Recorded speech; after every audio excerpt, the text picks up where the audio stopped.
Okay, so welcome guys. ఎకానమీలో first chapter start చేసాం.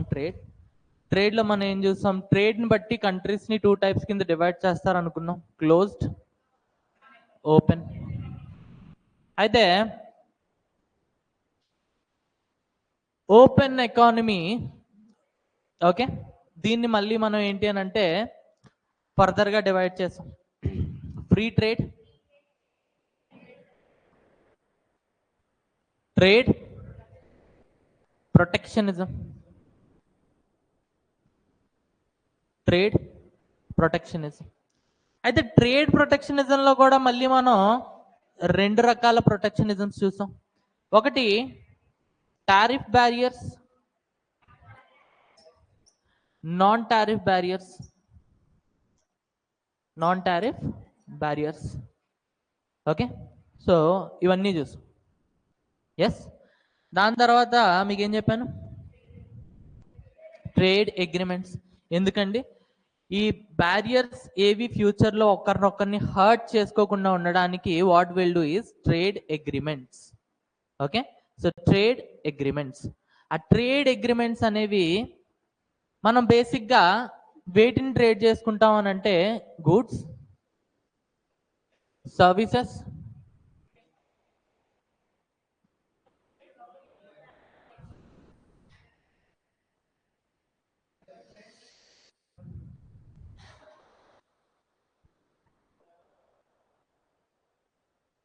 Labour force. Okay, వీటిని మనం ఏం చేస్తాం? ఎక్స్చేంజ్ చేసుకుంటాం బిట్వీన్ కంట్రీస్. ఓకే, అయితే ఇనీషియల్గా మనం ఏంటి అని అంటే డైరెక్ట్గా అన్నీ ఎక్స్చేంజ్ చేసేసుకోం. ఫస్ట్ మెల్లిగా స్టార్ట్ చేస్తాం. స్టార్ట్ చేసినప్పుడు కొన్ని గూడ్స్ అండ్ సర్వీసెస్, గూడ్స్ మాత్రమే ఎక్స్చేంజ్ చేసుకుంటాం. మెల్లిగా కొన్ని రోజులకి రిలేషన్షిప్ పెరిగిద్ది, గూడ్స్తో పాటు సర్వీసెస్ కూడా ఎక్స్చేంజ్ చేస్తాం. కొన్ని రోజులకి ఇంకా రిలేషన్షిప్ పెరిగిద్ది, గూడ్స్ సర్వీసెస్తో పాటు ఎఫ్పిఐ, ఫారెన్ పోర్ట్ఫోలియో ఇన్వెస్ట్మెంట్ చేసుకుంటాం. ఇంకొన్ని రోజులకి ఇంకా నమ్మకం పెరిగిద్ది, ఎఫ్డిఐకి వెళ్తాం. ఇంకొన్ని రోజులకి ఇంకా నమ్మకం పెరిగిద్ది, అప్పుడు లేబర్ ఫోర్స్ అనేది ఎక్స్చేంజ్ చేసుకుంటాం అనమాట.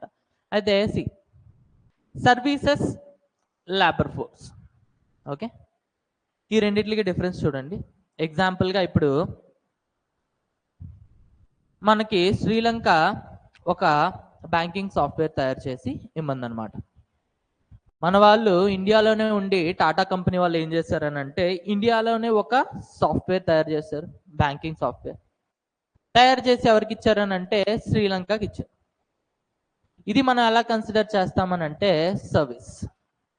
ఓకే, అదే శ్రీలంక రిక్వెస్ట్ చేసినప్పుడు ఒకవేళ టీసీఎస్ వాళ్ళు ఒక గ్రూప్ ఆఫ్ పీపుల్, ఒక టీమ్ ఆఫ్ పీపుల్ని శ్రీలంక పంపించారు, అక్కడ వాళ్ళు సాఫ్ట్వేర్ తయారు చేసి ఇచ్చారనమాట. And this service will consider as a exchange of labour force. అర్థమైందా? సింపుల్. ఓకే, ఒక డాక్టర్ ఉన్నారు. ఓకే, ఒకవేళ డాక్టర్ ఆన్లైన్లో సర్వీసెస్ ఇస్తున్నాడు వేరే దేశానికి. ఓకే, అప్పుడు దాన్ని మనం ఎలా కన్సిడర్ చేస్తామంటే సర్వీస్. ఒకవేళ ఫిజికల్గా తను వేరే దేశానికి వెళ్ళి అక్కడ ట్రీట్మెంట్ చేస్తున్నాడు, సేమ్ అదే సర్వీస్, అదే ప్రిస్క్రిప్షన్ ఇస్తున్నాడు, అప్పుడు మాత్రం మనం దాన్ని ఎలా కన్సిడర్ చేస్తామని అంటే exchange of labour force. So ఇది ఎవరైనా చేస్తారు, ఇండియాలో ఉండి వాళ్ళకి సర్వీస్ చేయడం ఎవరైనా చేస్తారు. బట్ అక్కడికి వెళ్ళి వాళ్ళకి సర్వీస్ చేయాలి అని అంటే ఆ కంట్రీ మీద ఫుల్గా నమ్మకం రావాలి, అప్పుడు మాత్రమే మనం సర్వీస్ చేస్తాం అనమాట. ఓకే, అయితే నిన్న మీకు ఆల్రెడీ చెప్పాను, నేను ఎప్పుడైతే ఫారెన్ డైరెక్ట్ ఇన్వెస్ట్మెంట్ వస్తుందో, ఫారెన్ డైరెక్ట్ ఇన్వెస్ట్మెంట్ వచ్చేటప్పుడు వాళ్ళు క్యాపిటల్తో పాటు ఏం తీసుకొస్తారు? Technology.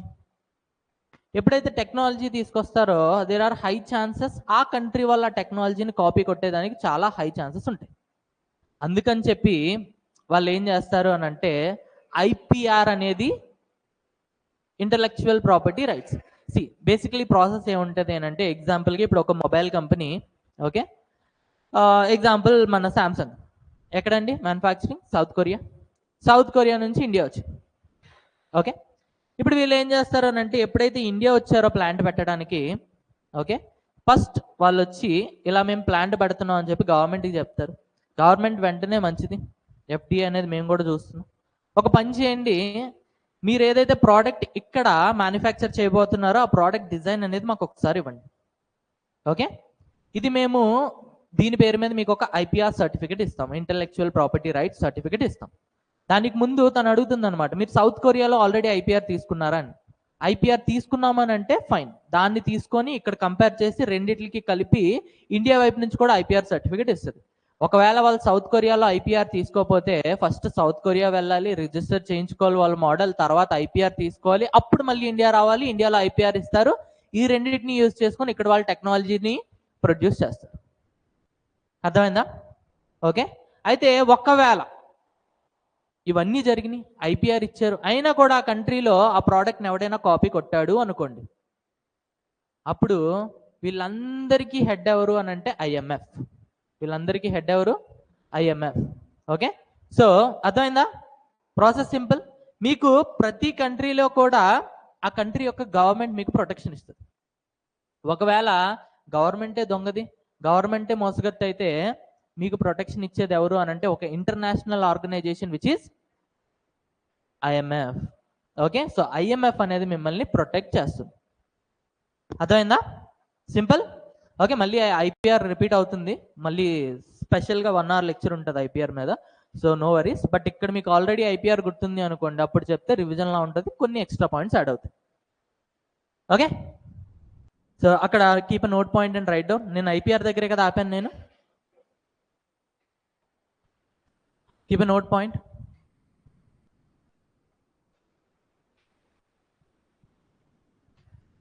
IMF is the monetary authority for IMF is the monetary authority for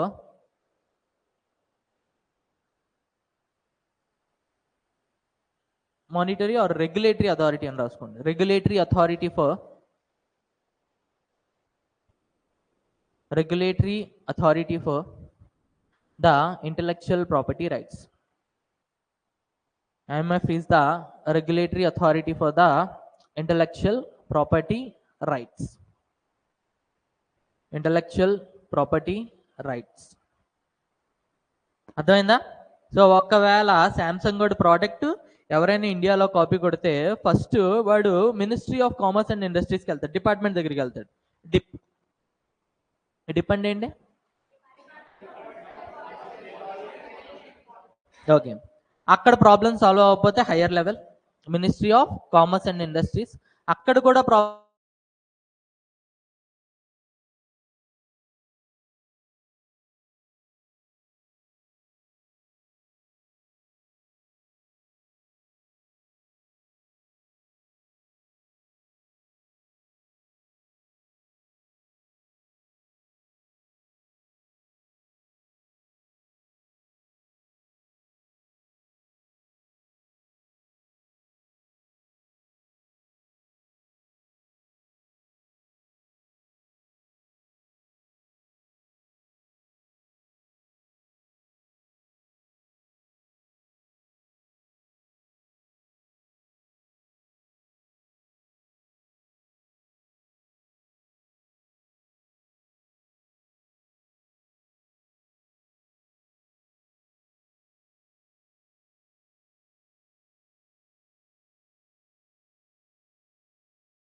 okay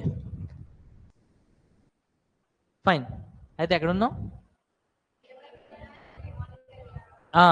IMF is the regulatory authority of IPR.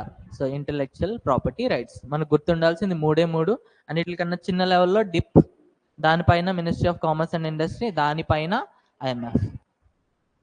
Okay nice. Okay then ఇప్పుడు రాసుకోండి types of trade agreements అని. Types of trade agreements.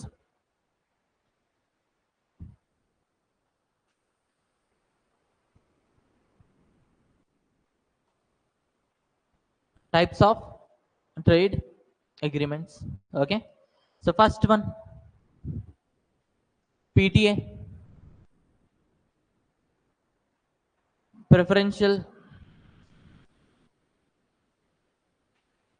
trade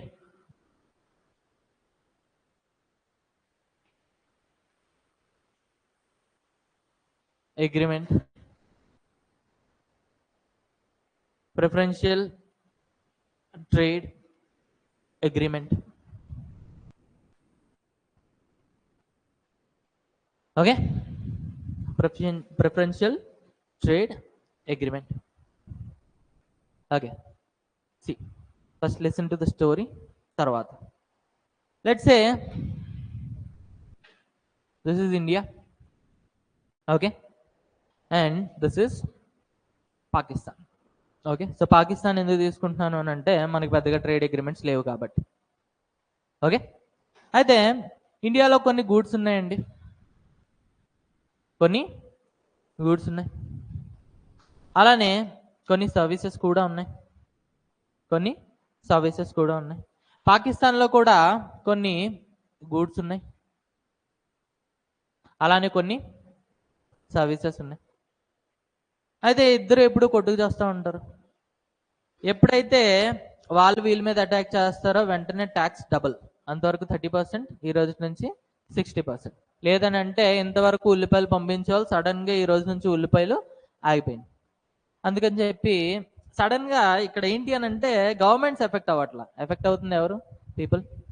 so governments కి కొంచెం బుద్ధి వచ్చింది, ఆలోచించి ఇద్దరు కలిపి ఒక మీటింగ్ పెట్టుకున్నారు.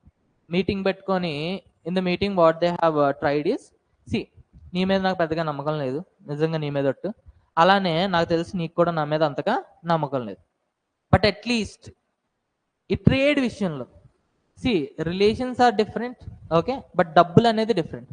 సో ఈ ట్రేడ్ విషయంలో మాత్రం మనం ఒక చిన్న డీల్ చేసుకుందాం, సో దట్ అట్లీస్ట్ నీ పీపుల్ నా వల్ల సఫర్ అవ్వరు, అలానే నా పీపుల్ నీ వల్ల సఫర్ అవ్వరు అని చెప్పి వాళ్ళు ఏం చేశారనంటే ప్రిఫరెన్షియల్ ట్రేడ్ అగ్రిమెంట్ చేసుకున్నారనమాట. ఇందులో వీళ్ళు ఏమనుకున్నారు అని అంటే, లెట్స్ సే ఆల్రెడీ నిన్న మీకు చెప్పాను, పాకిస్తాన్ ఇండియా నుంచి వచ్చే వాటి మీద 30% ట్యాక్స్ వేస్తుంది. మనం ఏమైనా తక్కువ తిన్నామా? మనం ఎంత వేస్తాం? 50%. ఇప్పుడు ఇద్దరం కూర్చున్నాం, ఓకే, ఖచ్చితంగా మన వైపు నుంచే PTA అగ్రిమెంట్ కోసం వెళ్ళాం, వాళ్ళైతే ఖచ్చితంగా రారు. ఓకే, సో మనమే వెళ్ళాం అనమాట. మనం వెళ్ళి ఇప్పుడు కూర్చున్నాం, వాళ్ళతో డిస్కస్ చేస్తున్నాం, చేసి దాని తర్వాత ఏం చెప్పామనంటే, పాకిస్తాన్ చూడు, నువ్వు ఎప్పుడు పడితే అప్పుడు రేట్లు పెంచడానికి కుదరదు, అందుకని చెప్పి సి, నా దాంట్లో ఏవైతే ఈ గూడ్స్ ఉన్నాయో ఈ గూడ్స్ ని నేను నీకు ఓకే 10% కి ఇస్తా, 10% కి ఇస్తా. Okay, which means, see, sorry reverse చెప్పాను, నీ దాంట్లో ఏవైతే ఈ గూడ్స్ ఉన్నాయో నువ్వు మా దానికి పంపిస్తున్నావో దాని మీద నేను ఇంపోర్ట్ ట్యాక్స్ ఓన్లీ 10% వేస్తా. Before I use to 50%, but ఇప్పుడు మాత్రం నేను ఓన్లీ 10% వేస్తా. ఇన్ రిటర్న్ పాకిస్తాన్ అడుగుతుంది అనమాట, అయితే నేను 10%కి ఒప్పుకుంటా, కానీ విత్ ద కండిషన్ ఏంటి అని అంటే మీ వైపు నుంచి వచ్చే వాటికి నేను 15% ట్యాక్స్ వేస్తా అంటది. ఓకే, సో ఇండియా అడుగుతుంది, అదేంటి నేను 10% కదా, నువ్వు కూడా 10% చేయాలి కదా అని అంటే, అలా కాదు, నీది కొంచెం పెద్ద కంట్రీ, నీ దగ్గర డబ్బులు కొంచెం బాగానే ఉన్నాయి, మీ ప్రజల దగ్గర లేవు కానీ గవర్నమెంట్ దగ్గర బాగానే డబ్బులు ఉన్నాయి, సో మేము కూడా కొంచెం సంపాదించుకోవాలి కాబట్టి ఒక 5% మీకన్నా మేము ఎక్స్ట్రా వేసుకుంటాం. సో ఇలా డీల్ చేసుకుంటారు అనమాట. సో గుర్తుపెట్టుకోవాల్సింది ఏంటి అని అంటే, PTA అన్ని గూడ్స్ ట్రేడ్ అవుతాయి అని అంటే అన్ని గూడ్స్ ట్రేడ్ అవుతాయి, అన్ని సప్లైస్ కూడా ట్రేడ్ అవుతాయి. కానీ ఏవైతే ఒక లిస్ట్ రాసుకున్నారో ఆ లిస్ట్ లో ఉన్నవి మాత్రం అకార్డింగ్ టు ద అగ్రిమెంట్ మాత్రమే ట్రేడ్ అవుతాయి. అర్థమైందా? సో ఇప్పుడు ఇవి ఉన్నాయి కదా, ఇప్పుడు డీల్ ఏంటండి, పాకిస్తాన్ నుంచి పాకిస్తాన్ నుంచి ఇండియాకి వెళ్తున్నాయి చూసారా, దాని మీద ఇండియా ఎంత ట్యాక్స్ వేస్తుంది? 10%. ఇండియా నుంచి పాకిస్తాన్ వెళ్ళే వాటి మీద పాకిస్తాన్ ఎంత ట్యాక్స్ వేస్తుంది? 15%. ఇది agreement. Okay, so let's say ఇందులో కొన్ని ఐటమ్స్ ఉన్నాయి, ఒక 6 ఐటమ్స్ ఉన్నాయి. ఈ 6 ఐటమ్స్ కి మాత్రమే ఇది అప్లికేబుల్. ఓకే, ఎగ్జాంపుల్ గా అది కాకుండా వేరే ఈ ఐటమ్ ఉంది. ఇప్పుడు ఈ ఐటమ్ ని మనం ట్రేడ్ చేయొచ్చు అంటే ట్రేడ్ చేయొచ్చు, అదేం పెద్ద పాపం కాదు. కానీ ట్రేడ్ చేసేటప్పుడు మాత్రం మళ్ళీ యాజ్ ఇట్ ఈస్ గా పాత అగ్రిమెంట్ నే ఫాలో, అంటే లైక్ పాతగా వాళ్ళ డిస్క్రిషనరీ పవర్స్ ఏవైతే ఉన్నాయో అవే ఫాలో అవుతారు. అది పాకిస్తాన్ మనకి 30% వేస్తుంది, మనం ఏమైనా తక్కువ తింటాం, మనం మళ్ళీ 50% వేస్తాం. Okay, so simple. Preferential trade agreement లో అన్ని గూడ్స్ అండ్ సర్వీసెస్ ఏవైనా ట్రేడ్ అవుతాయంటే అవుతాయి, కానీ అవుతున్న వాటిలో కొన్ని వాటిని సెపరేట్ చేసి ఒక లిస్ట్ కింద ఫామ్ చేస్తాం. దీన్ని ఏమంటాము అని అంటే పాజిటివ్ లిస్ట్. ఏమంటామండి? Positive list. ఈ పాజిటివ్ లిస్ట్ లో ఉన్న వాటి మీద మాత్రమే అగ్రిమెంట్ లో ఉన్న ట్యాక్సెస్ అనేవి అప్లికేబుల్ అవుతాయి. రిమైనింగ్ వాటి మీద గవర్నమెంట్ యొక్క డిస్క్రిషనరీ, వాళ్ళకి నచ్చినంత ట్యాక్స్ వేసుకోవచ్చు, టారిఫ్స్ వేసుకోవచ్చు. సింపుల్. ఈ పాయింట్ అర్థమైందా? క్లియర్? సో ఒక పాజిటివ్ లిస్ట్ రాసుకుంటారు, ఆ లిస్ట్ మీద మాత్రమే ఈ అగ్రిమెంట్ అనేది అప్లికేబుల్ అవుతుంది. రిమైనింగ్ వాటి మీద మాత్రం discretion of the government. Discretion of the government. అర్థమైందా? ఓకే, అయితే ఇప్పుడు పాజిటివ్ లిస్ట్ ఒకటి తయారు చేసుకున్నారు. ఈ పాజిటివ్ లిస్ట్ మీద టారిఫ్ ఏమవుతుందండి? రెడ్యూస్ అవుతుంది. ఏమవుతుంది? రెడ్యూస్ అవుతుంది. అయితే ఇక్కడ ఈ పాజిటివ్ లిస్ట్ లో ఏమున్నాయండి? G star. Okay, G star అంటే ఏంటి అని అంటే సమ్ గూడ్స్. ఓకే, ఒకవేళ అన్ని గూడ్స్ అన్నాను అనుకోండి, అప్పుడు జీ అని రాస్తాం. ఓకే, సమ్ సర్వీసెస్ అంటే ఎస్ స్టార్, అన్ని సర్వీసెస్ అంటే ఎస్. ఓకే, సమ్ ఇన్వెస్ట్మెంట్ అంటే ఐ స్టార్, అంత ఇన్వెస్ట్మెంట్ అంటే ఐ. ఓకే, సో 3 పాయింట్స్ మీరు గుర్తుపెట్టుకోవాలి. ఇందులో పాజిటివ్ లిస్ట్ ఉంటుంది, ఆ పాజిటివ్ లిస్ట్ లో కొన్ని గూడ్స్ ఉంటాయి, స్పెసిఫిక్ గూడ్స్ ఉంటాయి. ఆ గూడ్స్ మీద మాత్రమే టారిఫ్ రెడ్యూస్ చేస్తారు, రిమైనింగ్ వాటి మీద వాళ్ళకి నచ్చింది చేసుకోవచ్చు. ఓకే, కానీ నేను ఎక్కడ ఇది చెప్పట్లేదు రిమైనింగ్ ట్రేడ్ చేయకూడదు అని, ట్రేడ్ చేయొచ్చు, కానీ దాని మీద మాత్రం టారిఫ్స్ వాళ్ళ డిస్క్రిషన్. క్లియర్? రాసుకోండి. Under PTA, under PTA, under PTA, under PTA, the countries select limited items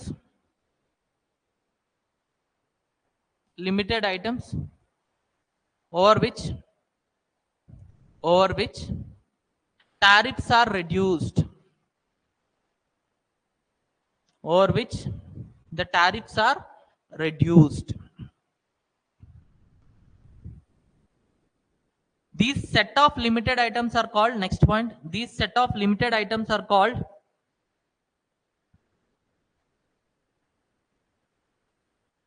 these set of limited items are called as items in the positive list. Items in the positive list.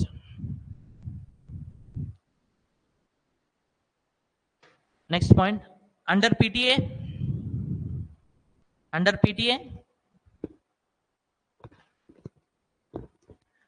positive list contains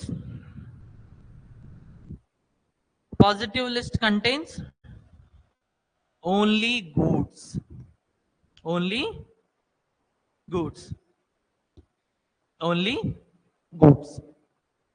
అర్థమైందా?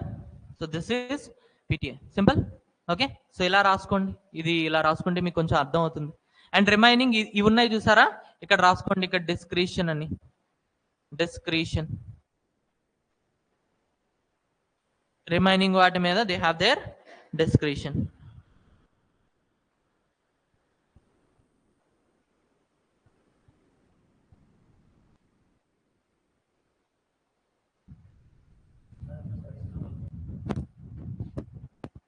Only goods.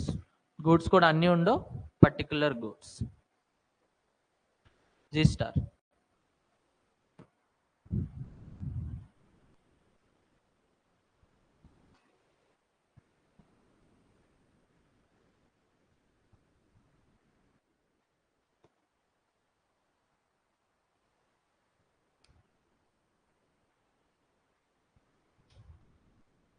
Done. Next keep అయిపోయిన తర్వాత ఒకసారి note point పెట్టుకోండి. Keep a note point.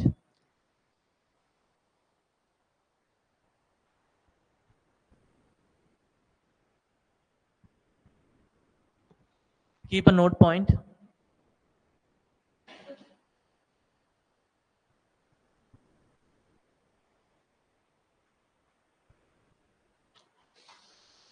Under PTA,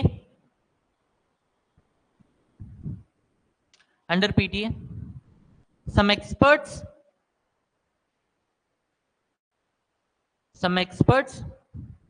questions the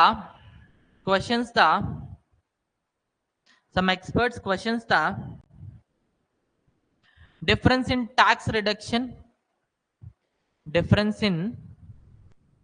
tax reduction by the countries. Under PTA, some experts will question the difference in tax reduction by the countries. See, అంటే simple గా చెప్పాలి ఏంటంటే ఒక country ఏం చెప్తుంది, నీ దాని మీద నేను ఓన్లీ 10% వేస్తాను, ఇంకో కంట్రీ ఏమంటుంది నేను 15% వేస్తాను. రెండు సేమ్ కాదు. There is a difference between two countries. Reduction చేసి బట్ ఆ రిడక్షన్ లో డిఫరెన్స్ ఉందన్నమాట. దాన్ని ఇప్పటికీ ఎకనామిక్ ఎక్స్పర్ట్స్ క్వశ్చన్ చేస్తూ ఉంటారు. But end of the day see, ఒక అమ్మాయి దగ్గరికి వెళ్ళాం, నచ్చింది, పేరు అడిగాం, so initial stage of friendship అనమాట. ఏ కండిషన్ పెట్టినా కూడా ఓకే అంటాం. సి, ఓన్లీ ఫ్రెండ్గా మాత్రమే ఉండాలని చెప్తుంది అది. ఆ టైంలో ఓకే చెప్పడమే. వన్స్ చూద్దాం, సందు దొరికిన తర్వాత slowly we have to move on. Okay, so this is the first stage. Okay, ఇప్పుడు వెళ్ళాం, పేరు అడిగాం, అది ఓన్లీ ఫ్రెండ్షిప్ అంది, ఓకే అన్నాం. నెంబర్ అడిగితేనేమో ఓన్లీ మా అమ్మదే ఉందంది, సరే దానికి కూడా ఓకే అన్నాం. అప్పుడప్పుడు కలుద్దాం అన్నాం, దానికి మాత్రం అది ఓకే అంది. ఓకే, ఇప్పుడు ఏంటంటే నెక్స్ట్ స్టేజ్, రెగ్యులర్గా కలవడానికి టైం ఇచ్చింది కాబట్టి కలుస్తూ ఉన్నాం. అట్ మూమెంట్ ఆఫ్ టైం నాకు కాల్స్ అయితే అవ్వదు కానీ వాట్సాప్ మెసేజెస్ అయితే ఓకే అంది. అందుకని చెప్పి సెకండ్ స్టేజ్కి వెళ్ళాం. Second stage is free trade agreement.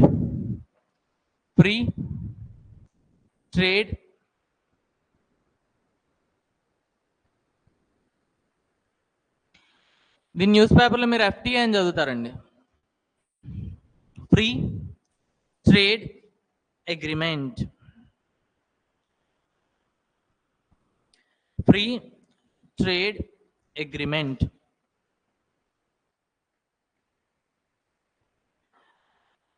Okay, C,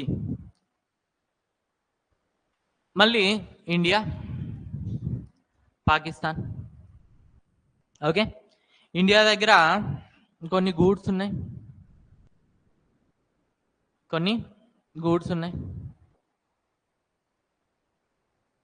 అలానే కొన్ని సర్వీసెస్ ఉన్నాయి. అలానే పాకిస్తాన్ దగ్గర కూడా కొన్ని గూడ్స్ ఉన్నాయి, అలానే కొన్ని సర్వీసెస్ ఉన్నాయి. ఓకే, సో ఇందులో ఏమంటాం అని అంటే, సి, ఎలానో కలుస్తాం. ఇప్పుడు నీ మీద నాకు కొంచెం నమ్మకం వచ్చి ఉంటుంది, అందుకే కదా నెంబర్ ఇచ్చావు. నా మీద నీకు కొంచెం నమ్మకం వచ్చి ఉంటుంది, అందుకే అట్లీస్ట్ వాట్సాప్ నెంబర్ అయితే ఇచ్చావు. ఒక పని చేద్దాం, ఈసారి ఇంకా మళ్ళీ గూడ్స్లో డిఫరెన్షియేట్ చేయొద్దు. నీ దగ్గర ఏవైతే గూడ్స్ ఉన్నాయో అవన్నీ కూడా నాకు ఈ అగ్రిమెంట్లో ఇంక్లూడ్ చేయి, పాజిటివ్ లిస్ట్లో ఇంక్లూడ్ చేయి. అలానే నా దగ్గర ఏవైతే గూడ్స్ ఉన్నాయో అవన్నీ కూడా నేను నీకు పాజిటివ్ లిస్ట్లో ఇంక్లూడ్ చేద్దాం. ఓకే, కానీ సర్వీసెస్ మాత్రం ఇంకా అంత నమ్మకం రాలేదు, అంటే ఇంకా కాల్స్ అవ్వాలా, అంత నమ్మకం రాలా. సో అంతవరకు వెయిట్ చేద్దాం. సర్వీసెస్ మాత్రం ఏదో కొన్ని మాత్రం ఈ పాజిటివ్ లిస్ట్లో ఇంక్లూడ్ చేద్దాం అని చెప్పి అనుకుంటాయి అన్నమాట. ఓకే, సో ఈసారి లిస్ట్ అనేది కొంచెం పెద్దదండి, okay, so positive list, positive లిస్ట్లో ఏమున్నాయండి? G, S star. అయితే ముందేమనుకున్నాం అని అంటే ట్యాక్స్ అనేది, టారిఫ్ అనేది రిడక్షన్ గురించి మాట్లాడు. ఇక్కడ ఏం చేస్తామనంటే will eliminate the tariff. Tariff అనేది ఈ పాజిటివ్ లిస్ట్లో ఏవైతే ఉన్నాయో వాటి మీద ఎటువంటి టారిఫ్ కూడా ఉండదు. So tariff equals to 0. అయితే అలాంటి టైంలో పాకిస్తాన్ లేదా ఇండియా పాకిస్తాన్తో ఏమంది అని అంటే, పాకిస్తాన్ నీ కూడా చెప్పాలి, చెప్పు, మాకు ఇక్కడ టీ బాగా పండుతుంది అండ్ ఈ టీ లీవ్స్ డిమాండ్ యుఎస్ఏలో చాలా ఎక్కువ. You know what, Indian tea leaves యొక్క డిమాండ్ యుఎస్ఏలో చాలా ఎక్కువ. నువ్వు ఒక బికారీ కంట్రీవి, నేను నీకు టీ పౌడర్ అమ్మితే నువ్వు నాకు 30 రూపాయలు ఇస్తావు. అదే నేను యుఎస్ఏకి పంపించాను అనుకో, they will pay me 300 rupees per KG. So నాకు టీ పౌడర్ మాత్రం నీకు అమ్మడానికి నాకు ఇష్టం లేదు అని చెప్పి మనం చెప్పాం అనమాట. వెంటనే పాకిస్తాన్ ఏమంటుంది అని అంటే, సర్లే అలాంటి ఐటెం నాకు కూడా ఏదో ఒకటి ఉంటుంది, నేను కూడా అది నీకు ఇవ్వను అని చెప్తుంది. సో ఇందులో ఏంటి అని అంటే పాజిటివ్ లిస్ట్తో పాటు నెగిటివ్ లిస్ట్ ఉంటుంది అనమాట. ఏంటి అని అంటే నేను మీకు ఆల్రెడీ చెప్పాను, ఎప్పుడైతే అగ్రిమెంట్ చేసుకుంటారో ఎవ్రీ ఇయర్ వాళ్ళు మీటింగ్కి వస్తారు. ఆ పాజిటివ్ లిస్ట్లో ఉన్న వాటి మీద ఒకవేళ ఎవరైనా రూల్స్ అండ్ రెగ్యులేషన్స్ తప్పితే ఆ మీటింగ్లో ఆ పాయింట్ అనేది లిఫ్ట్ చేస్తారు. ఇక్కడ నెగిటివ్ లిస్ట్లో ఎప్పుడైతే పెడతామో దాని మీద నేను ఎంత ట్యాక్స్ అయినా వేసుకుంటా, నేను ఏదైనా చేసుకుంటా, కానీ ఫ్యూచర్ మీటింగ్లో ఎప్పుడైనా నెగిటివ్ లిస్ట్ గురించి పేరు ఎత్తావా కాలు నరికేస్తా అని చెప్పి చెప్తాం అనమాట. దాన్ని ఏమంటాం అంటే నెగిటివ్ లిస్ట్. సో మనకి free trade agreement negative list ఏమి ఉండదు. ఎందుకనంటే అవసరం లేదు.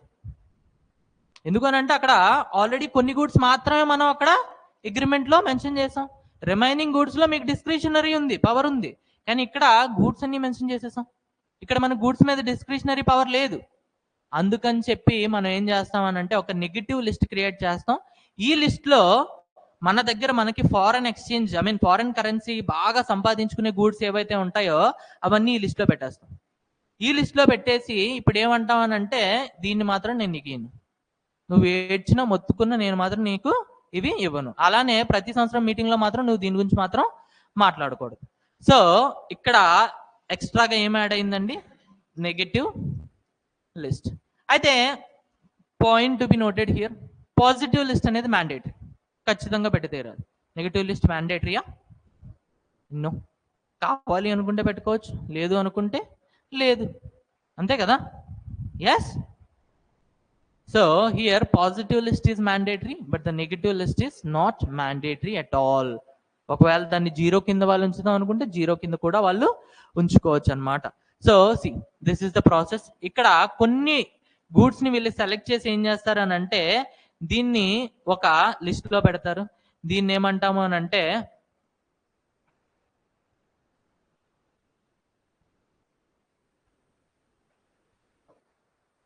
So this is free trade agreement. అర్థమైందా? సింపుల్, రాసుకోండి.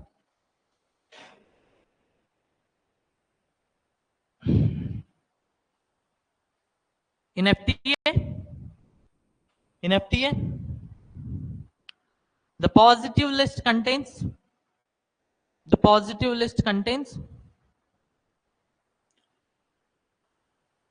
more goods.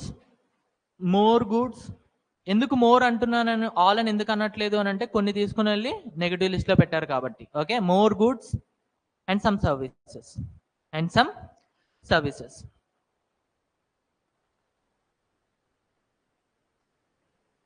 The tariffs over all the items in the positive list, are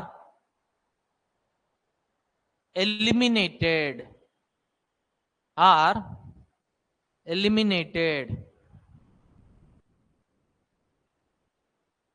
Next. So FTA is a deeper agreement than PTA. So FTA is a deeper agreement than PTA. అంతేనా? Relationship అనేది పెరుగుతుంది. So FTA is deeper agreement than PTA.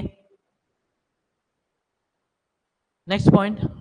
In addition to positive list, there is a possibility of negative list as well. In addition to positive list, in addition to positive list, in addition to positive list,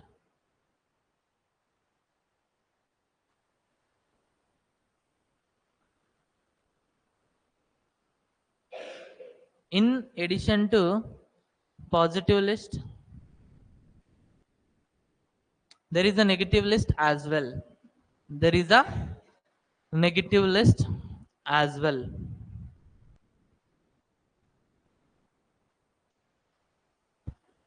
Negative list contains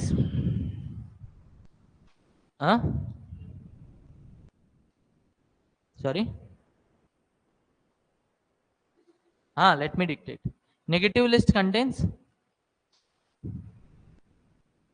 those items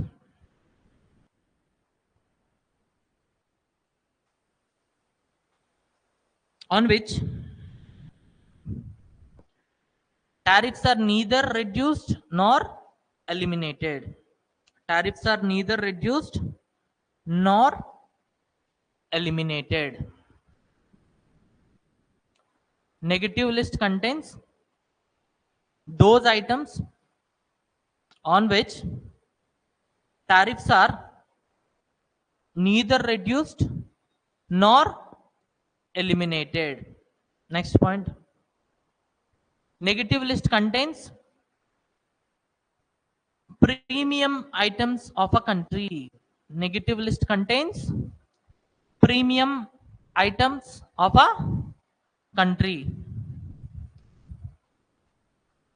Premium items of a country wherein the country can earn foreign currency. Wherein the country can earn foreign currency.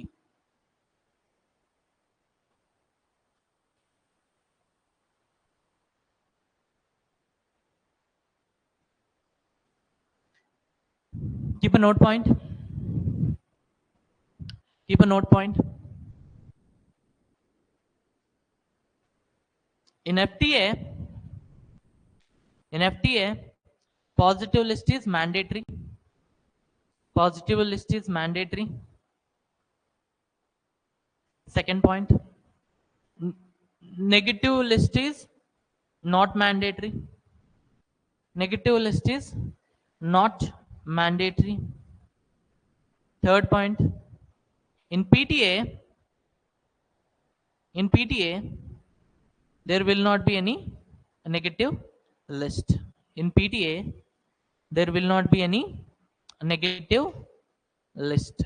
In PTA, there will not be any negative list. ఇది రాసుకుంటారా? రాసుకోండి. నేను మీకు కొత్తగా ఏం చెప్పలేదు, ఇక్కడ రాసిన వాటినే కొంచెం ఇంగ్లీష్లో చెప్పాను అంతే. ఓకేనా?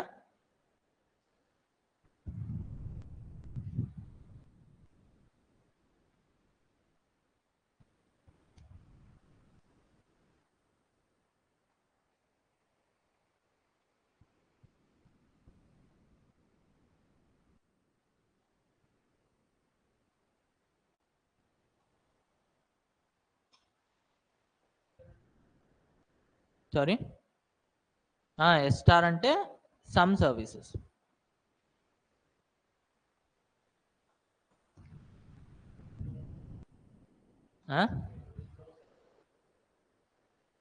అవసరం లేదు కదా. ఇప్పుడు సమ్ సర్వీసెస్ అన్నాం, రిమైనింగ్ సర్వీసెస్ అన్నీ కూడా వాళ్ళు డిస్క్రిషనరీయే కదా, మళ్ళీ సెపరేట్గా నెగిటివ్ లిస్ట్ ఎందుకు పెట్టడం?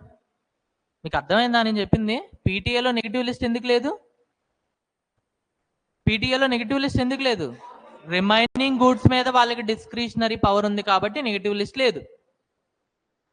ఎఫ్టీఏలో ఏమవుతుంది అని అంటే గూడ్స్ మీద వాళ్ళ డిస్క్రిషనరీ పవర్ పోయింది. అందుకని చెప్పి కొన్ని గూడ్స్ని మాత్రం వాళ్ళు రిజర్వ్ చేసుకుంటున్నారు, ప్రీమియం ఐటమ్స్ని. దాని త్రూ వాళ్ళు ఫారెన్ కరెన్సీ ఎర్న్ చేద్దాం అనుకుంటున్నారు, అందుకని వాటిని నెగిటివ్ లిస్ట్లో పెడుతున్నారు. ఇక్కడ స్టిల్ సమ్ సర్వీసెస్ ఉన్నాయి కాబట్టి సర్వీసెస్ అనేవి నెగిటివ్ లిస్ట్లో ఇంక్లూడ్ అవ్వవు. ఇంకేమైనా డౌట్స్ ఉన్నాయా?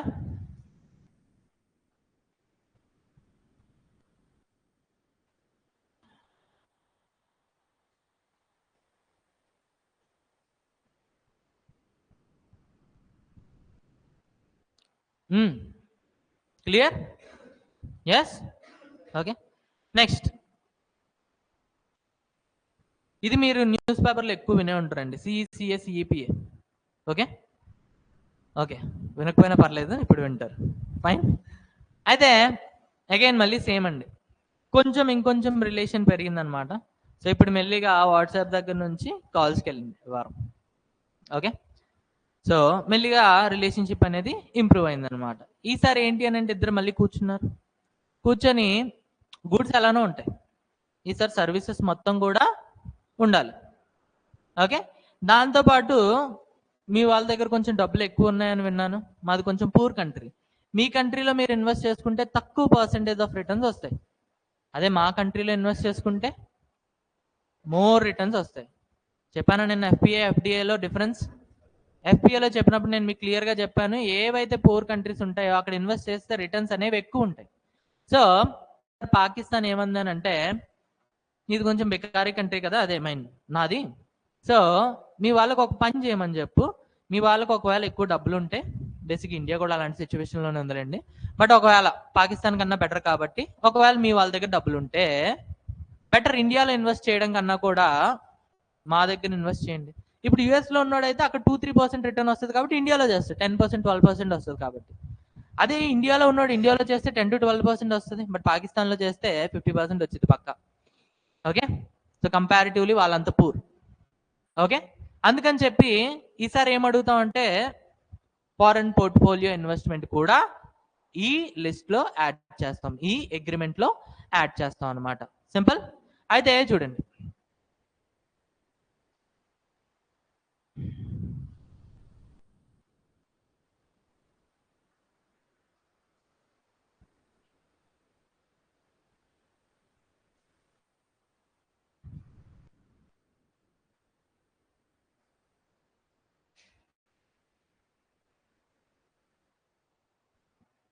Comprehensive economic cooperation agreement, సిఈసిఏ. సిఈసిఏ వినండి. ఇప్పుడు ఇండియా, పాకిస్తాన్, ఓకే, ఇందులో ఏంటి అని అంటే goods, services,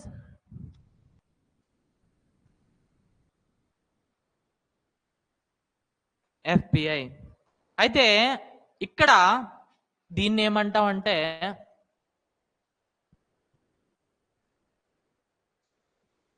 positive list. So దీని మీద టారిఫ్ ఎలా ఉంటుంది అని అంటే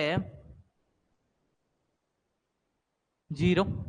ఓకే, సో ఇక్కడ నేను ఓన్లీ టారిఫ్ బ్యారియర్స్ గురించే మాట్లాడుతున్నాను. నాన్ టారిఫ్ బ్యారియర్స్ యూజ్ చేయొచ్చా అని అంటే పీటీఏలో యూజ్ చేయొచ్చు, అలానే ఎఫ్టీఏలో యూజ్ చేయొచ్చు, అలానే సిఈసిఏలో కూడా నాన్ టారిఫ్ బ్యారియర్స్ యూజ్ చేయొచ్చు. అందుకని నేను ఎక్కడా వాటి గురించి మాట్లాడట్లా. నేను ఎప్పుడైతే మాట్లాడట్లేదో ఖచ్చితంగా వాళ్ళు అక్కడ నాన్ టారిఫ్ బ్యారియర్స్ యూజ్ చేయొచ్చు. ఓకే, నేను దేని గురించి మాట్లాడుతున్నా, ఓన్లీ టారిఫ్ బ్యారియర్స్. ఓకే, అయితే టారిఫ్ అనేది 0 చేస్తారు. అలానే ఆబ్వియస్గా ప్రీమియం ఐటమ్స్ ఉంటాయి కదా, దాని త్రూ వాళ్ళు ఫారెన్ కరెన్సీని ఎర్న్ చేసుకోవాలనుకుంటారు. సో ఇక్కడ కూడా ఏంటి అని అంటే నెగిటివ్ లిస్ట్ ఉంటుంది, బట్ ఈసారి నెగిటివ్ లిస్ట్లో గూడ్స్తో పాటు సర్వీసెస్ కూడా ఉంటాయి. అర్థమైందా? CCA simple comprehensive economic cooperation agreement. Okay, దీంట్లో ఏంటి అని అంటే గూడ్స్ ఉంటాయి, సర్వీసెస్ ఉంటాయి, అలానే investment, some investment, that is FPI, foreign portfolio investment. అయితే పాజిటివ్ లిస్ట్ ఉంటుంది, టారిఫ్ 0 ఉంటుంది, అలానే నెగిటివ్ లిస్ట్ కూడా ఉంటుంది. ఓకే, బట్ ఈసారి నెగిటివ్ లిస్ట్లో goods as well as services. రాసుకోండి. Under CECA, under CECA the countries exchanges goods, services, goods, services ఫాస్ట్గా చెప్తున్నానా లేదుగా okay goods services and mostly FPI type of investment, sorry, FPI type of capital. Okay, when I say investment, capital plus technology, so FPI type of capital and రాసుకోండి. Okay మళ్ళీ repeat చేస్తున్నా చూడండి. Under CCA the countries exchanges goods, services and mostly FPI type of capital. Next point, there is a possibility of negative list as well. There is a possibility of negative list as well. There is a possibility of negative list as well. But this time, this negative list contains both goods and services. But this time, this negative list contains both goods and services. Both goods and services. But this time, this negative list contains both goods and services.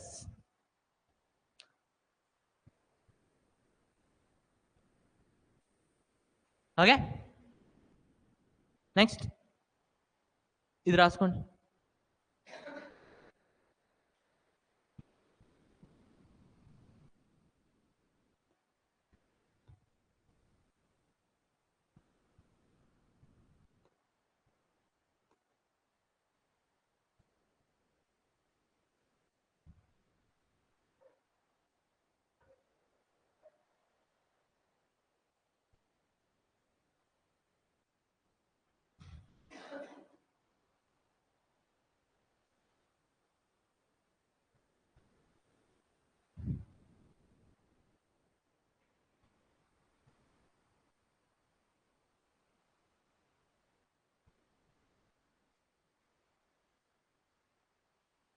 Done.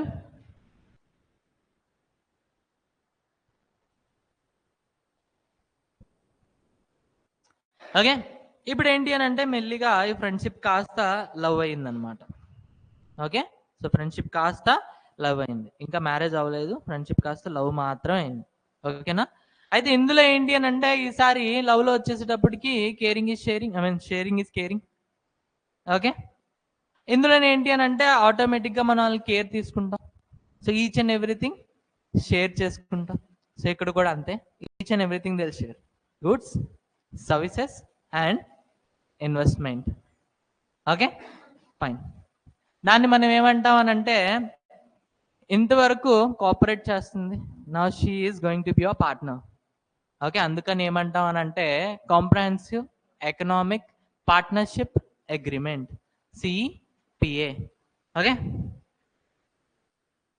Comprehensive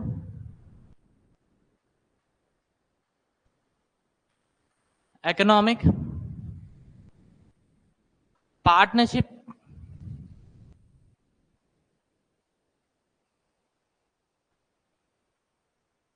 agreement.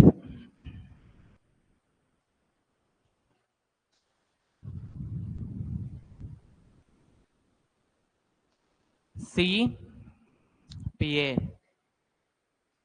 Okay ఇందులో ఏమవుతుందండి, మొత్తం integrated package, goods, services, investment. కానీ ఇక్కడ ఒక్క point గుర్తుపెట్టుకోండి, ఎప్పుడైతే investment వస్తుందో this investment contains FPI, FDI. కానీ FDI ఎప్పుడు ఒంటరిగా రాదు, దాంతోపాటు ఎవరో ఒకరిని తెచ్చుకుంటుంది. ఓకే అది ఎవరు అని అంటే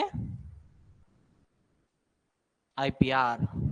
ఓకే సో ఈ మొత్తాన్ని కలిపి మనం ఏమంటాం అంటే integrated package, complete package, integrated package. అదైందా? రాసుకోండి.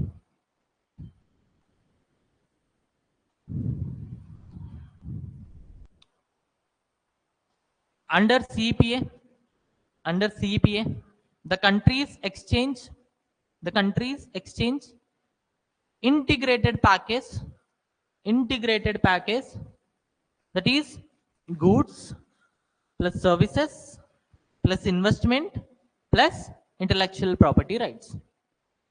Under CEPA, the countries exchange integrated package. దాని తర్వాత బోర్డు వైపు చూడండి.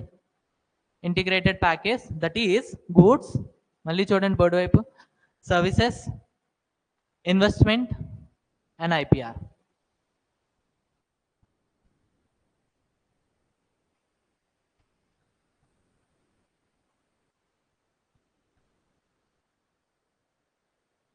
Next point, the investment is mostly FDI. The investment is mostly FDI. The investment is mostly FDI, foreign direct investment.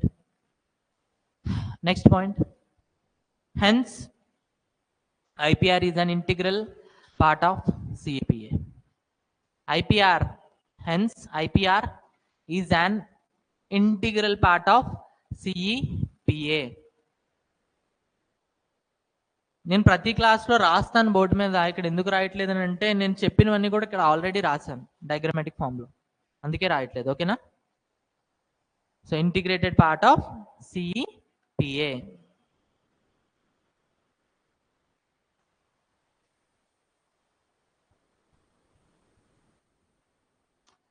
Next, ఈసారి ఏంటి అని అంటే ఓకే అయింది, పెళ్లి చేసుకున్నారు అనమాట. పెళ్లి చేసుకుంటే నెక్స్ట్ లెవెల్ ఆఫ్ రిలేషన్ వస్తుంది. ఇందులో ఏంటి అని అంటే ఒకటి ఇవన్నీ ఉంటాయి, దాంతోపాటు టారిఫ్ బ్యారియర్స్ ఉండవు. నాన్ టారిఫ్ బ్యారియర్స్ ఏవైతే ఉన్నాయో అవన్నీ కూడా తగ్గించేస్తారు. దాంతోపాటు ఎక్స్ట్రా బోనస్ ఏంటి అని అంటే ఇప్పుడు వీళ్ళు పెళ్లి చేసుకున్నారు కదా, ఇప్పుడు లైక్ బాయ్ ఫ్రెండ్కి ఎవడైనా అంటే హస్బెండ్కి ఎవడైనా శత్రువు ఉన్నాడు అనుకోండి, వైఫ్కి కూడా శత్రువే. వైఫ్కి ఎవడైనా శత్రువు ఉన్నాడు అనుకోండి, హస్బెండ్కి కూడా శత్రువే. ఇప్పుడు ఎగ్జాంపుల్కి ఇంకెవడో వచ్చి వీళ్ళిద్దరితో ఫ్రెండ్షిప్ చేద్దాం అనుకుంటున్నాడు, ఇద్దరితో చేయాలి. నేను ఒక్కరితోనే చేస్తా, ఇంకొకరు సైలెంట్గా ఉండాలంటే కుదరదు. ఓకే, ఒకవేళ ఒకరితోనే చేసి ఇంకొకరితో చేయకపోతే అది ఎక్స్ట్రా మ్యారిటల్ అఫైర్స్ అయిపోతుంది. అందుకని చెప్పి చేస్తే ఇద్దరితో చేయాలి. I mean not funny, to be honest, అంతే కదా. ఒకరితో చేసి ఇంకొకరితో చేయలేదని అంటే that is extramarital affairs. అందుకని చెప్పి ఇక్కడ ఏమవుతుంది అని అంటే చేస్తే ఇద్దరితో చేయాలి. అందుకని చెప్పి వీళ్ళిద్దరు కూర్చొని ఏం చేస్తారని అంటే ఎగ్జాంపుల్గా ఇప్పుడు నేనున్నాను ఇండియా, ఏదైనా ఒక కంట్రోల్ యూనిట్ లైక్ సియు ఉంది, కస్టమ్స్ యూనిట్. ఇప్పుడు అందులో ఒక 2-3 కంట్రీస్ ఉన్నాయి, లేదా 2 కంట్రీసే ఉన్నాయి అనుకుందాం. ఇప్పుడు నేను కంట్రీ ఏ దగ్గరికి వెళ్ళా, కంట్రీ ఏ నేను నీతో ఒక అగ్రిమెంట్ చేసుకుందాం అనుకుంటున్నా, విచ్ ఈస్ PTA. ఇంతవరకు మన ఇద్దరికి రిలేషన్స్ లేవు కాబట్టి can you please share your number with me. వెంటనే తను ఏమంటది అని అంటే if you want my number then first take my husband number. అంటే ఒకవేళ నీకు నాతో అగ్రిమెంట్ చేసుకోవాలి అనుకుంటే ఒంటరిగా చేసుకోవడానికి అయితే కుదరదు. If you want to do agreement PTA with both the countries. ఒకవేళ వద్దా, ఇద్దరితో కూడా వద్దు. అర్థమైందా? So next level of agreement is customs unit. Okay, రాసుకోండి 5th one, custom union. Custom union. See order గుర్తుపెట్టుకోండి. First we started with PTA, FTA, then CECA, comprehensive economic cooperation agreement. Cooperation కాస్త partnership అవుతుంది. ఇప్పుడు partnership కాస్త they will come in a box. ఈ రెండు కలిపి ఒకే box లోకి వస్తే మన లాంగ్వేజ్ లో చెప్పుకోవాలంటే now they are a family. Okay, so CEPA and then CU, custom union. Okay, so custom union first రాసుకోండి, తర్వాత డయాగ్రామాటిక్ ఫామ్ లో చూపిస్తా. In custom union the countries exchanges goods, services and investments. G+S+I అని రాసుకోండి. In custom union the countries exchanges G+S+I plus IPR. Countries exchanges G+S+I plus IPR. Next, tariff barriers are eliminated. Tariff barriers are eliminated. Next point, tariff barriers are eliminated. Tariff barriers are eliminated అంటే zero అని. eliminated. Next, non-tariff barriers are minimized. See, first time మనం దేని గురించి మాట్లాడుతున్నామండి? Non-tariff barriers. ఇంతవరకు మాట్లాడామా? లేదు. Now we became a family. అప్పుడు మాత్రమే మాట్లాడుతున్నాం. Okay, so non-tariff barriers are minimized. Next point, therefore overall trade barriers are eliminated or minimized? Minimized. 0 plus minimum equals to minimum hai kada, so overall trade barriers are minimized. Keep a note point.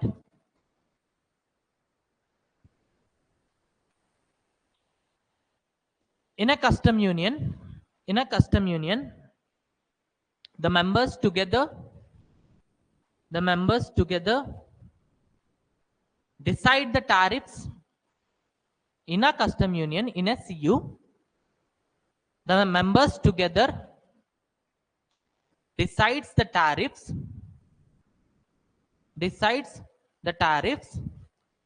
to be imposed on non-members.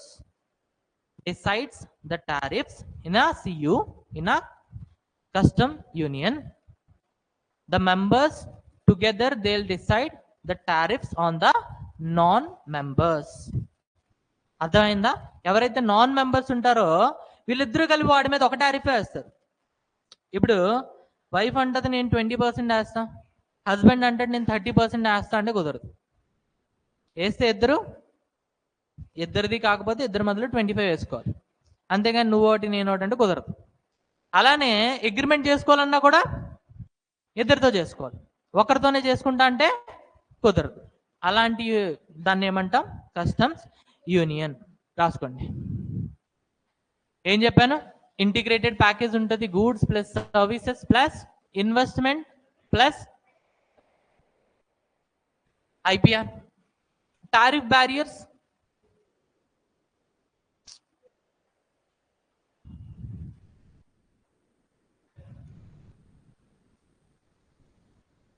Zero. non-tariff barriers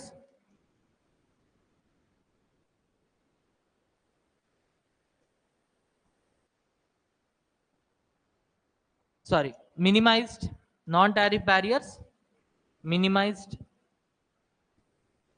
Therefore overall trade barriers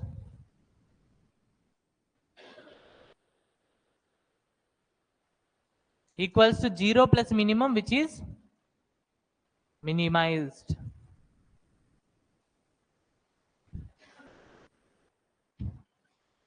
So ఇది custom union.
Done.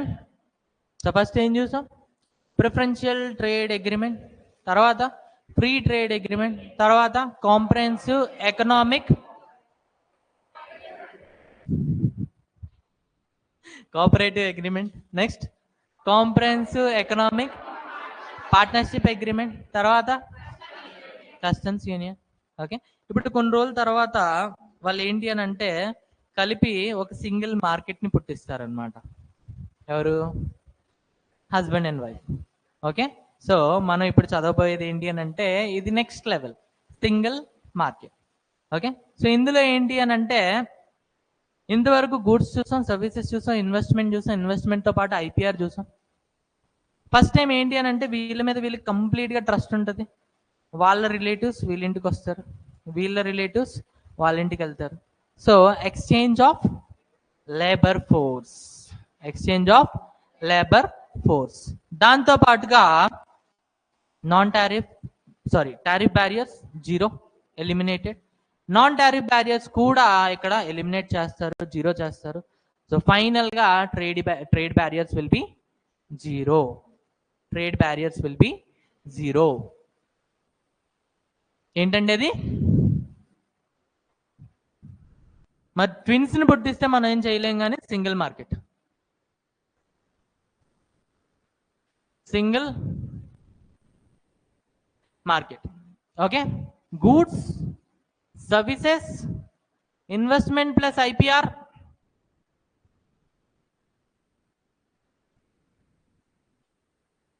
Investment plus IPR plus labour force, labour force.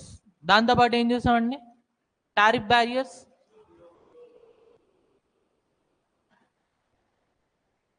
Zero, non tariff barriers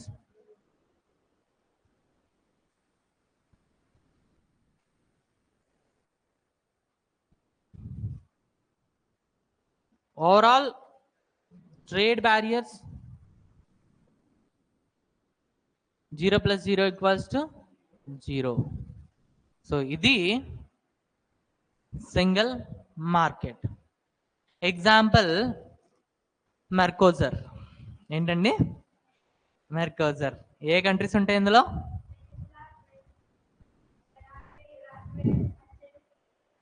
okay, so example Mercosur. Okay, see మనం IR చదువుకునేటప్పుడు చదువుకుంటామండి మెర్కోజర్ గురించి. మెర్కోజర్లో ఏంటి అని అంటే ఒక 4 countries ఉంటాయి. సౌత్ అమెరికాలో ఇటువైపు చూసుకుంటే మనకి వెనిజులా. ఓకే, సో ఇటువైపు నుంచి స్టార్ట్ అయితే బ్రెజిల్, పెరాగే, ఉరుగ్వే, లాస్ట్లో చూస్తే అర్జెంటీనా. ఓకే, సో సి ఒకవేళ ఇది సౌత్ అమెరికా మ్యాప్ అనుకోండి. ఓకే, సో ఇక్కడ మనకి ఏముంటుంది అని అంటే వెనిజులా ఉంటుంది. ఓకే, ఇటువైపు చూసుకుంటే బ్రెజిల్, పెరాగే, ఉరుగ్వే, అర్జెంటీనా ఇలా ఉంటుంది అనమాట. So these are the member countries of Mercosur. Okay, so మెర్కోజర్లో మనకు కనిపించేది ఏంటి అని అంటే goods, services, investment plus labour force. అయితే ఇండియా ఒకసారి 2009 అనుకుంటా, ఇఫ్ ఐఎమ్ నాట్ రాంగ్, 2009లో మనకి బ్రెజిల్ అనేది మంచి ఇంపార్టెంట్ పార్ట్నర్. ఓకే, అయితే బ్రెజిల్ దగ్గరికి వెళ్ళింది. బ్రెజిల్ దగ్గరికి వెళ్ళి బ్రెజిల్ మనం ఒక పీటీఏ పెట్టుకుందాం అన్నది, ప్రిఫరెన్షియల్ ట్రేడ్ అగ్రిమెంట్. అయితే బ్రెజిల్ ఏమని చెప్తుంది అంటే మొఖం మీద, సి ఇండియా, నువ్వంటే నాకు చాలా ఇష్టం, you are my great friend, but the thing here is I'm sorry. అదేంటి అంత మాట అనేసో, మరీ దారుణంగా అడగంగానే ముఖం మీద చెప్పేస్తావు అని అంటే, సి ముఖం మీద చెప్పడం నాకు కూడా ఇష్టం లేదు, బట్ ఐ హ్యావ్ టు. ఎందుకు అని అంటే నేను ఒకవేళ నీతో పీటీఏ చేయాలి అని అంటే నువ్వు ఖచ్చితంగా వెనిజులాతో చేయాలి, పెరాగే, ఉరుగ్వే, అలానే అర్జెంటీనా, ప్రతి దాంట్లో కూడా నువ్వు ఖచ్చితంగా ట్రేడ్ అగ్రిమెంట్ చేసుకోవాలి. అప్పుడు మాత్రమే నాతో ట్రేడ్ అగ్రిమెంట్ చేసుకోవచ్చు. సి ఇండియా ఏమనుకుంది? ఒక లడ్డు కావాలనుకుంది. దానికి ఎన్ని లడ్డూలు దొరికినాయి? 5 లడ్డూలు దొరికినాయి. సో ఎందుకు కాదంటది? అది ఇనీషియల్గా చిన్న డ్రామా ప్లే చేసింది. డ్రామా ప్లే చేసి ఓకే నాకైతే అసలు వాటితో పీటీఏ పెట్టుకోవడానికి అయితే నాకు ఇష్టం లేదు. But the thing here is, నువ్వు నేను ఈ యునైటెడ్ నేషన్స్ సెక్యూరిటీ కౌన్సిల్ ఉంటుంది, అందులో 6th మెంబర్ కింద ఎవరినైనా యాడ్ చేయాలి అని అంటే 2 పేర్లు వస్తాయి, ఒకటి బ్రెజిల్, ఇండియా. అయితే సి మన ఇద్దరం కూడా మంచి కాంపిటీషన్లో ఉన్నాం యుఎన్ఎస్సి కోసం, యుఎన్ఎస్సి పర్మనెంట్ మెంబర్షిప్ కోసం. అయితే నువ్వు చెప్పినట్టు నేను వీళ్ళతో పీటీఏ పెట్టుకుంటా, కానీ యుఎన్ఎస్సి సీట్ కోసం నువ్వు నన్ను సపోర్ట్ చేయాలి. ఒకవేళ నీకు ఇది ఓకే అయితే నాకు అది ఓకే అంది. వెంటనే బ్రెజిల్ ఏం చెప్పింది? అప్పటి నుంచి బ్రెజిల్ న్యూస్ ఛానల్లో చూస్తే డైరెక్ట్గా we support India to be a permanent member of UNSC అంటది. ఏ యుఎన్ జనరల్ అసెంబ్లీ మీటింగ్లో చూసుకున్నా కూడా ఫస్ట్ బ్రెజిల్ చెప్పే మాట ఏంటి అని అంటే we support India to be permanent member of UNSC అంటది. ఎందుకు అని అంటే because of this agreement we have went for 1 laddu, we have got 5 laddus together. Along with that, we have got support from Brazil for the United Nations Security Council permanent membership.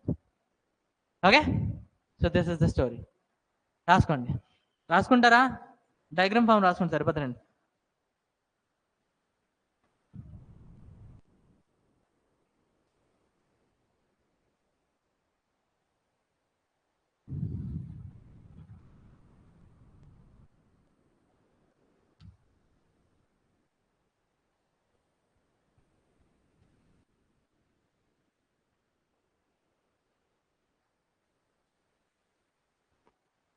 మీరు European union గురించి విన్నారా? విన్నారా? మరి European union ఏంటి? అది ఈ 6 వాటిలో దేంట్లో వస్తుంది?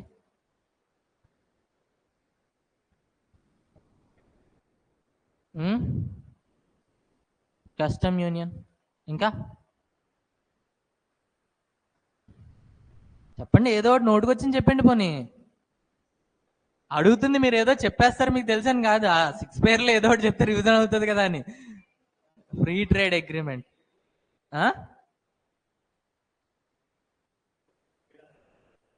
అరే ప్లీజ్ 0.75 టైమ్స్ చెప్పు. స్లో వదిలే. నెక్స్ట్. ఓకే, సి యాక్చువల్లీ ఇందులో దేనిలోని రాదండి, అది నెక్స్ట్ మనం చూస్తాం. ఎకనామిక్ యూనియన్ అంటాం దాన్ని. ఓకేనా? సో అందులో ఏంటి అని అంటే అది ఇంకా నెక్స్ట్ లెవెల్ అగ్రిమెంట్. సో అదే మన లాస్ట్ అగ్రిమెంట్. దాని తర్వాత మనం ఈ క్లాస్ అనేది ఎండ్ చేద్దాం. ఓకే, సో సింగిల్ మార్కెట్ వరకు క్లియరా? ఓకే, అయితే ఒక్కసారి నెక్స్ట్ కాన్సెప్ట్ చెప్పే లోపు చిన్న రివిజన్. ఓకే, ఫస్ట్ మనం ఏం చూసామండి? ఏం చూసాం? తర్వాత తర్వాత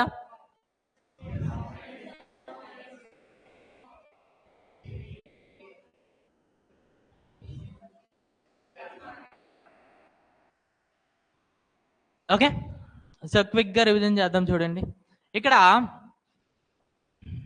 జీ స్టార్ టారిఫ్స్ 0 అని చెప్పింది ఎవరు?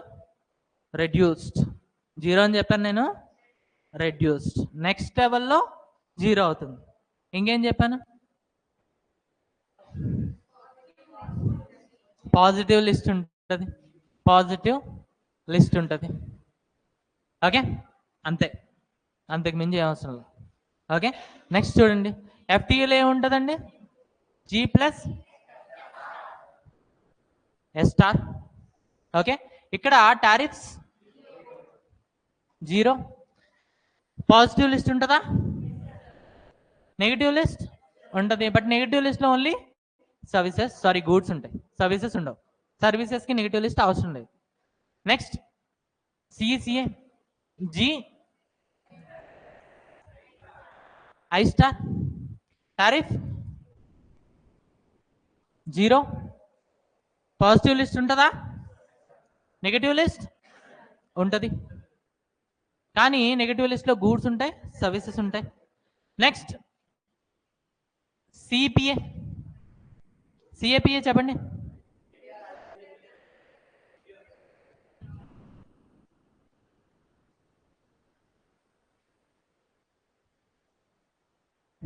Okay, tariff.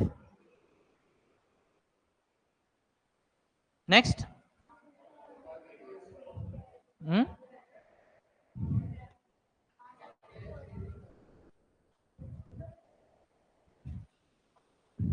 Non tariff barriers గురించి నేను మాట్లాడానండి. Positive list, negative list. Okay, so ఇందులో కూడా నెగిటివ్ లిస్ట్ ఉంటుంది. ఏవైతే ఫారెన్ కరెన్సీ ఎర్న్ చేయొచ్చు అనే దానికి స్కోప్ ఉంటుందో ఆ లిస్ట్ వాళ్ళు నెగిటివ్ లిస్ట్లో పెట్టుకుంటారు. Okay, next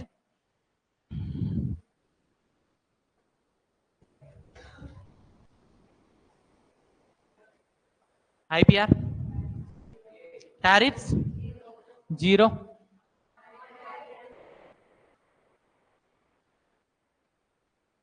non tariff barriers minimise. మళ్ళీ మనకి ఇందులో పాజిటివ్ నెగిటివ్ ఏమి ఉండవండి. ఓకే, సో అన్ని గూడ్స్ అండ్ సర్వీసెస్ ఆల్మోస్ట్ అన్నీ కూడా ట్రేడ్ అవుతాయి. దీంట్లో బేసిక్గా నెగిటివ్ అనేది ఏమి ఉండదు. ఎందుకు అని అంటే ఇప్పుడు రిలేషన్షిప్, ఓకే, సో పెళ్లి చేసుకున్నారు కాబట్టి ఇంకా అలాంటి పప్పులే ఉడకు. సో నేను నీకు తెలియకుండా వేరే అమ్మాయితో బయటకు వెళ్తా, ఇది నెగిటివ్ లిస్ట్ అంటే కుదరదు. వెళ్ళావనంటే ఆ ఫ్రెండ్ ఎవరు, దాని కాంటాక్ట్ డీటెయిల్స్, వీలైతే అప్పుడప్పుడు మీ ఇద్దరు వాట్సాప్ చాట్ కూడా చూపించాల్సి వస్తుంది. Okay, next single market, goods, services, investment plus IPR plus labour force, trade barriers, tariff barriers zero, non tariff barriers zero. ఎక్కడైనా పాజిటివ్ నెగిటివ్ లిస్టులు ఉంటాయా అంటే ఉండవు. ఓకే, కాకపోతే ఈ రెండింటి దగ్గర మీరు గుర్తుపెట్టుకోండి, ఒకవేళ వీళ్ళు ఇండియా మీద 30% టారిఫ్ వేస్తే అందులో ఉన్న మెంబర్స్ అందరూ కూడా 30% టారిఫ్ వేయాలి. అలానే మనం వెళ్ళి వీళ్ళలో ఎవరో ఒక్కరితో ట్రేడ్ అగ్రిమెంట్ చేసుకోవాలంటే ఖచ్చితంగా అందులో ఉన్న మెంబర్ కంట్రీస్ అందరితో కూడా ట్రేడ్ అగ్రిమెంట్ చేసుకోవాలి. Simple. Okay, so I have simplified the content, అస్సలు మర్చిపోవద్దు. ఓకే, వీలైతే ఈ పేర్లన్నీ ఒకసారి రాసుకోండి, మళ్ళీ ఇంటికి వెళ్ళిన తర్వాత పీటీఏ, ఎఫ్టీఏ కావాలని నిద్రలో కూడా పడుకున్నప్పుడు 2 సార్లు కలవరించండి. ఫైన్. నెక్స్ట్ అల్టిమేట్ వన్ రాసుకోండి, economic union. Economic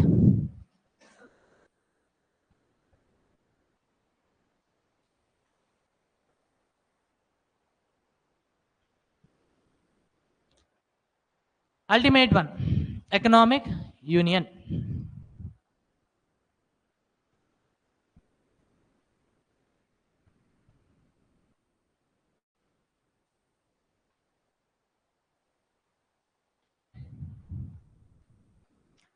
Okay, so first point, goods, services, investment,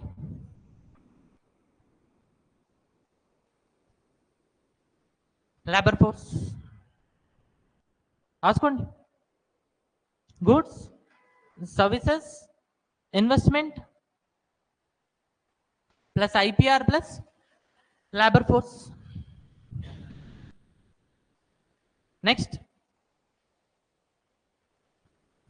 tariff barriers equals to 0, non-tariff barriers equals to 0, trade barriers equals to overall trade barriers అని రాసుకోండి. Overall trade barriers equals to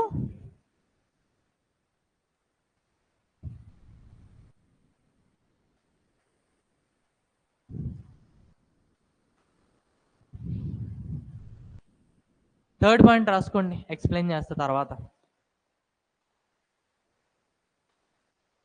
in EU in economic union, the members will convert into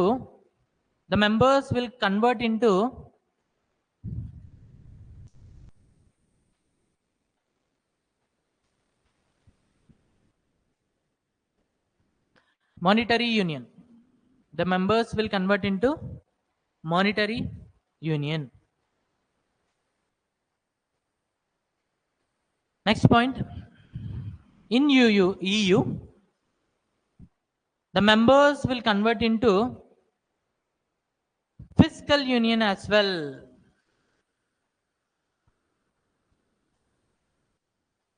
Fiscal union as well. Next point, fifth one. Okay, రాసుకోండి, fifth one రాసుకోండి. In EU, the members will be converted into fiscal union as well.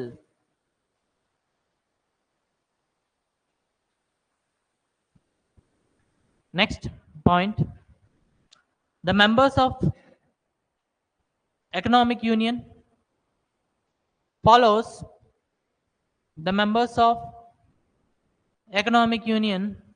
follows coordinated development approach. Coordinated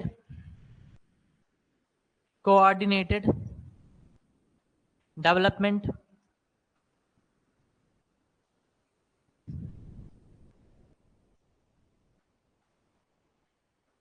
approach.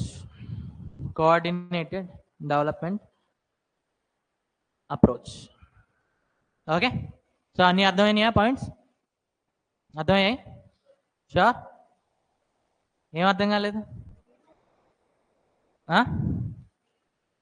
Monetary union, fiscal union, coordinated development approach. See, ఇప్పుడు monetary union అంటే ఏంటో చూడండి. Monetary union అంటే ఎగ్జాంపుల్గా country ఏ ఉందండి, country B ఉంది. ఇప్పుడు ఈ రెండు ఈ ఎకనామిక్ యూనియన్ యొక్క మెంబర్స్. అయితే దీనికంటూ ఒక సెంట్రల్ బ్యాంక్ ఉంది, అలానే దీనికంటూ ఒక నేషనల్ కరెన్సీ ఉంది, అలానే దీనికంటూ ఒక సెంట్రల్ బ్యాంక్ ఉంది, అలానే దీనికంటూ ఒక నేషనల్ కరెన్సీ ఉంది. ఒకవేళ వీళ్ళిద్దరూ కలిపి ఒక కామన్ ఇన్స్టిట్యూషన్ క్రియేట్ చేస్తారు, which is central bank of A and B. దీంతో పాటుగా ఒక కామన్ కరెన్సీని యూజ్ చేసుకున్నారు, ఒక కామన్ కరెన్సీని క్రియేట్ చేసుకున్నారు. ఓకే, ఎగ్జాంపుల్గా దాని పేరు ఏదో ఒకటి చెప్పండి. డెల్టా. ఓకే, సో కరెన్సీ పేరు డెల్టా అనుకోండి. డెల్టా అనే కరెన్సీ క్రియేట్ చేసుకున్నారు. దీన్నే మనం ఏమంటాం అని అంటే మానిటరీ యూనియన్. ఇద్దరు కలిపి ఒక కామన్ కరెన్సీని క్రియేట్ చేసుకుంటే దాన్నే ఏమంటాం? Monetary union. కాకపోతే మీరు గుర్తుపెట్టుకోవాల్సింది ఏంటి అని అంటే కామన్ కరెన్సీ కన్నా కూడా ముందు వాళ్ళు common organisation, common institution create చేసుకున్నారు. సింపుల్, పాకిస్తాన్ ఇండియానే అనుకోండి, లేదా వేరేది ఏదో ఒక కంట్రీ అనుకోండి, వాళ్ళ సెంట్రల్ బ్యాంక్ నుంచి ఇందులో ఒక 10 మంది ఉంటే ఇందులో నుంచి 5గురు, ఇందులో నుంచి 5గురు. ఇప్పుడు ఈ 5గురు కలిపి డిస్కస్ చేస్తారు, చేసి ఒక కామన్ కరెన్సీని తీసుకొస్తారు. So this happened in European union. వాళ్ళందరూ కలిపి కూర్చున్నారు, కామన్ కరెన్సీని తీసుకొచ్చారు. ఆ కరెన్సీ పేరేంటండి? యూరో. బ్రిటన్ వాళ్ళకి సెపరేట్గా జీబీపీ ఉంది, బట్ వాళ్ళ కామన్ కరెన్సీ ఏంటి? యూరో. తర్వాత ఎప్పుడైతే బ్రిటన్ దాని నుంచి బయటకు వచ్చేసిందో అప్పుడు they are using GBP, Great Britain pound. కానీ వీళ్ళందరికీ కామన్ కరెన్సీ ఏంటి? యూరో. సో యూరో పట్టుకొని మీరు యూరోపియన్ యూనియన్లో మొత్తం 27 మెంబర్స్, 28 ఉండేవి. 2019లో బ్రిటన్ ఎప్పుడైతే బ్రెగ్జిట్ ద్వారా బయటకు వెళ్ళిపోయిందో నౌ వీ హ్యావ్ 27 కంట్రీస్. ఈ 27 కంట్రీస్ అన్నిటిలో కూడా మీరు ఆ కరెన్సీ పట్టుకొని ఏ షాప్లో కొనుక్కున్నా కూడా మీకు పనిచేస్తుంది. ఇప్పుడు మన ఇండియన్ కరెన్సీ ఉంది, ఇది తీసుకుని వెళ్ళి యూఎస్ఏలో ఎవరికైనా ఇస్తే తీసుకుంటాడని తప్పంటాడు. కానీ ఈ 27 కంట్రీస్లో యూరో పట్టుకొని నువ్వు ఏ షాప్లో ఇచ్చినా కూడా వాడు సరుకులు ఇస్తాడు, రిటర్న్ చిల్లర కూడా ఇస్తాడు. సో ఇది ఎప్పుడైతే రెండు కంట్రీస్ కలిపి ఒక కామన్ కరెన్సీని పుట్టిస్తాయో అప్పుడు దాన్ని ఏమంటాం? Monetary union. రాసుకోండి. When countries follows. అలానేసి దీంతో పాటు ఇంకొకటి, ఎప్పుడైతే కరెన్సీని పుట్టిస్తాయో ఈ రెండిట్లు కలిపి సెంట్రల్ బ్యాంక్ది మెయిన్ ఇదేంటండి? ఫంక్షన్ ఏంటి? Monetary policy. అలానే గవర్నమెంట్ యొక్క మెయిన్ ఫంక్షన్ ఏంటి? Fiscal policy. ఓకే, అయితే ఎప్పుడైతే ఈ రెండు కలిపి ఒక కామన్ ఆర్గనైజేషన్ తీసుకొస్తాయో, ఇన్స్టిట్యూషన్ తీసుకొస్తాయో, ఈ మానిటరీ పాలసీ కూడా రెండింటికి ఐడెంటికల్గా ఉంటుంది. ఇక్కడ రెపో రేట్ పెరిగితే అక్కడ కూడా రెపో రేట్ పెరిగింది, ఇక్కడ సిఆర్ఆర్ లెవెల్ పెరిగితే రేషియో పెరిగితే అక్కడ కూడా రేషియో పెరిగింది. సో రెపో కానీ సిఆర్ఆర్ కానీ ఓకే ఫైన్, ఎప్పుడైనా వింటే ఓకే, వినకపోతే లైట్ తీసుకోండి, మనం బ్యాంకింగ్లో చదువుతాం. ఓకే, సో బేసిక్గా కొన్ని ఉంటాయి, రెపో రేట్ అంటాం, రివర్స్ రెపో రేట్ అంటాం, ఎఫ్ఎస్ఆర్ రేట్ అంటాం, ఇలా కొన్ని రేట్స్ ఉంటాయి అన్నమాట. అవన్నీ కూడా జనరల్గా మన ఆర్బీఐ డిసైడ్ చేస్తుంది. ఈసారి ఎవరు డిసైడ్ చేస్తున్నారు అని అంటే central bank of ANB countries. Okay, so ఇది డిసైడ్ చేసింది ఇద్దరికి అప్లికేబుల్ అవుతుంది. So common currency and common monetary policy is nothing but monetary union. రాసుకోండి, common currency and common monetary policy. Common currency and light తీసుకో కోటే, common currency and common monetary policy. ముందేం చెప్పాను? Light తీసుకోమని కాదు, దానికి ముందు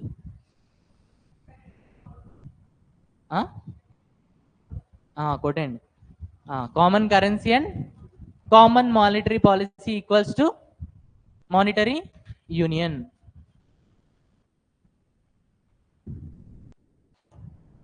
సో మానిటరీ యూనియన్ అంటే ఏంటండి? Common currency plus common monetary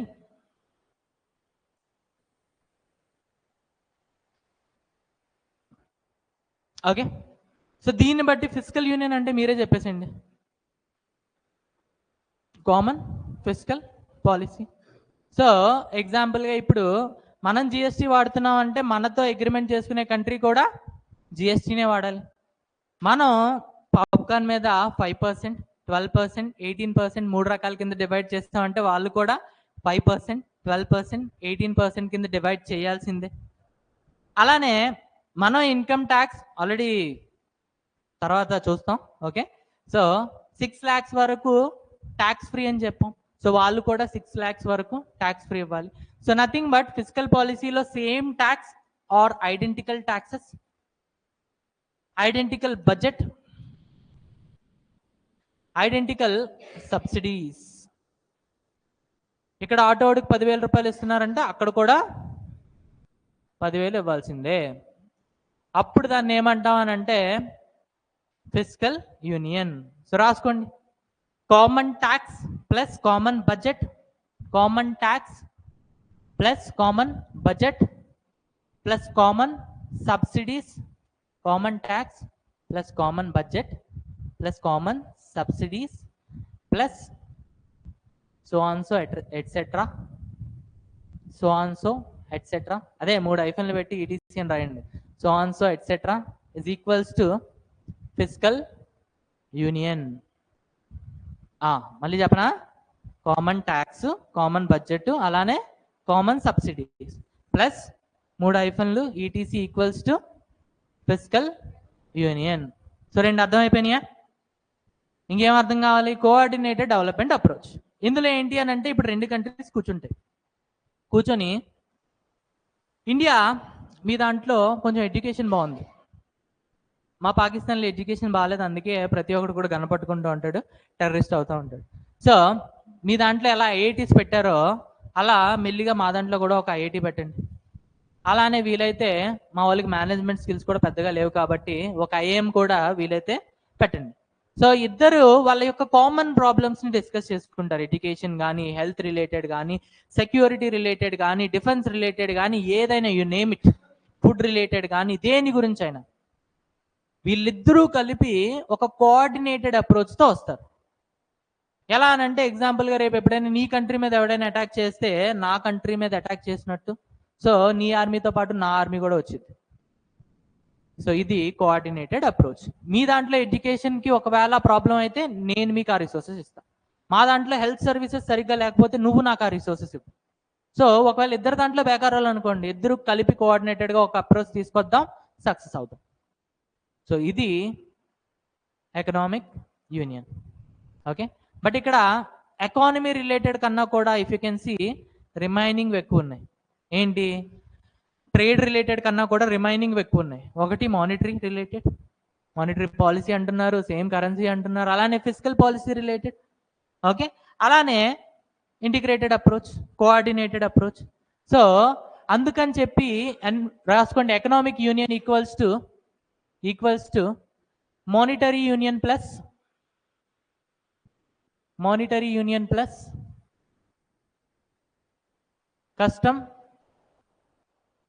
physical union.